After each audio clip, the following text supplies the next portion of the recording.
কেমন বুঝছেন ডাক্তারবাবু? গিন্নি সেরে উঠবে তো?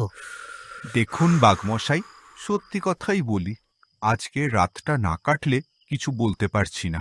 একটু সাবধানে রাখবেন। আমি চললাম এখন, দরকার হলে আবার ডাকবেন।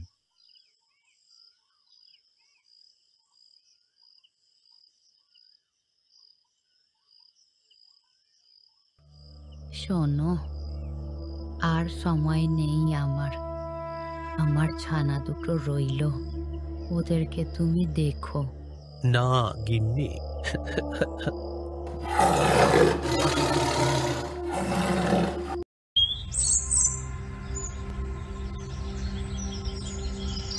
আমি তোমাদের জন্য খাবার আনতে যাচ্ছি।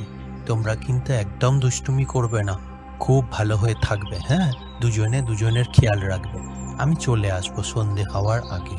আচ্ছা বাবা।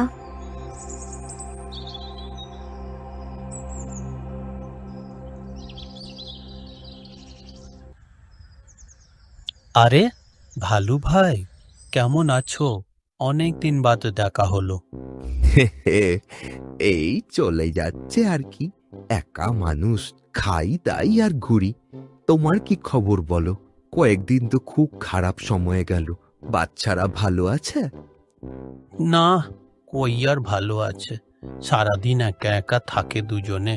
আমি তো সারাদিন বাইরে বাইরে কাজ করি, ওদেরকে কেই বা দেখে, কেই বা খেতে দেয়। এ ভাইয়া, তুমি আর একখানে বিয়ে করো না কেন? ভালো বলেছ, কথাটা আমিও ভেবেছি। তবে এবারে আর বাঘিনী বিয়ে করব না। শুনেছি মানুষরা খুব ভালো রাখতে পারে। আমি ভাবছি একটা মানুষ মেয়ে বরং বিয়ে করি। আরে সে তো খুবই ভালো কথা। এই তো পাশের গ্রামেই অনেক মেয়ে আছে যারা খুব ভালো রাঁধে। আমি পাশেই থাকি তো, খুব ভালো গন্ধ পাই রান্নার। যাও যাও, আমরাও কয়েকদিন বাদে খেয়ে আসবো তোমার বাড়ি। তুমি যখন বলছোই, তাহলে আর দেরি করব না, কালই ওই গ্রামে যাব। আর একটা বাড়িও দেখে রেখেছি জানো, একটু পুরাতন কিন্তু খুব ভালো। ওখানেই তাহলে তুলব। আজ তাহলে চলি।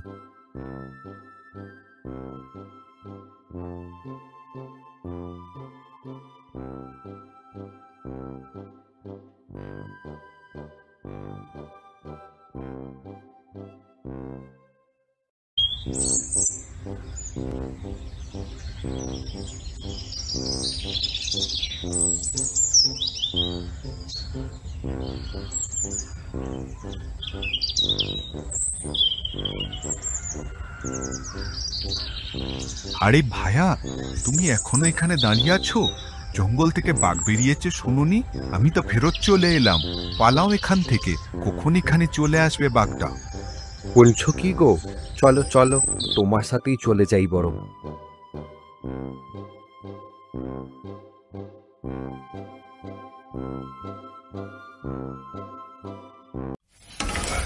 কি গো, এত তাড়াতাড়ি চলে এলে, আর এত হাঁপাচ্ছ কেন?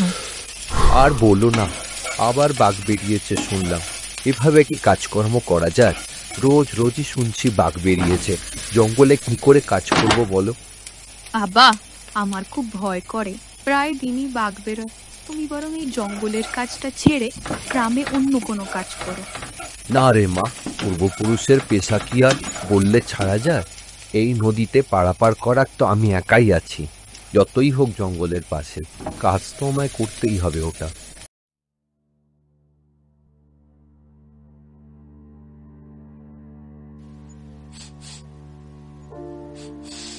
আরে এই বাড়ি থেকে তো খুব ভালো রান্নার গন্ধ আসছে। এই বাড়িতেই ঢুকি বরং।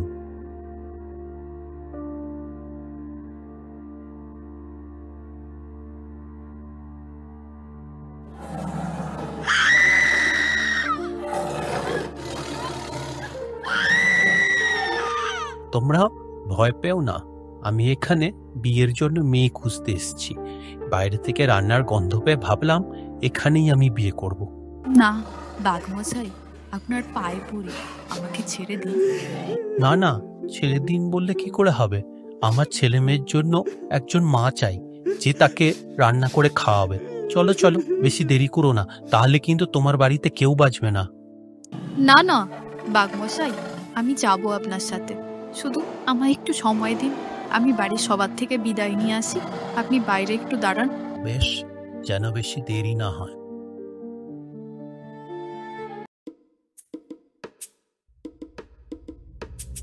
এই যে দেখো, কি সুন্দর ঘর বানিয়েছি আমি তোমার জন্য। আর ওই যে দুটো ছানা, ওদেরকে তোমায় দেখতে হবে। আর খবরদার, পালানোর চেষ্টা একদম করবে না। বাবা, এ তুমি কেমন নতুন মা আনলে? কেমন অদ্ভুত টাইপের দেখতে। আমরা একে বরং খেয়ে ফেলি। চুপ কর হতভাগা, আমি কত খুঁজে খুঁজে একটা রাঁধুনি বউ নিয়ে এলাম, ওরা নাকি একে খেয়ে ফেলবে। একদম এর ধারে কাছে আসবি না। বাবা, আবার খুঁজে রাঁধুনি বউ এনেছে। বাঘমিন্সের শক্ত দেখছি শেষই হচ্ছে না। দাঁড়াও বাবা, মজা দেখাচ্ছি। একটা দারুণ উপায় বার করেছি। বাঘমিন্সেও সোজা হয়ে যাবে আর বাঘের বউটাও ভাগবে।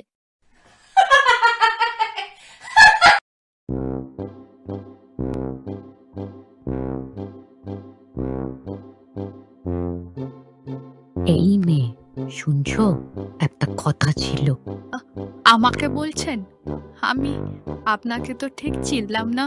আর এই জঙ্গলে আগে তো কখনো মানুষ দেখিনি। কে আপনি? আমি কে তা জেনে তুই কি করবি? তার চেয়ে বরং শোন, বাঘের হাত থেকে কি করে উদ্ধার পাবি তার উপায় বলে দিই।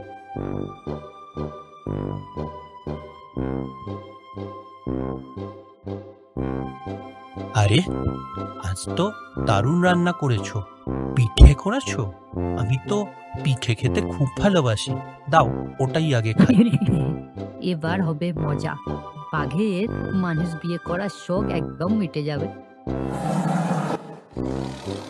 আমার সব দাঁত পড়ে গেল গো। আমি এবার কি করে খাবো?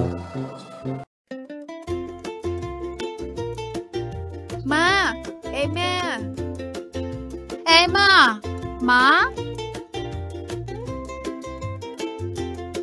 এই কি, তুই ফেরত এসছিস? কি আনন্দ আজকে। মা, আমি তোমাদের কাছে ফিরে এসেছি। বাঘকে এমন শিক্ষা দিয়েছি না, আর এ মুখো হবে না।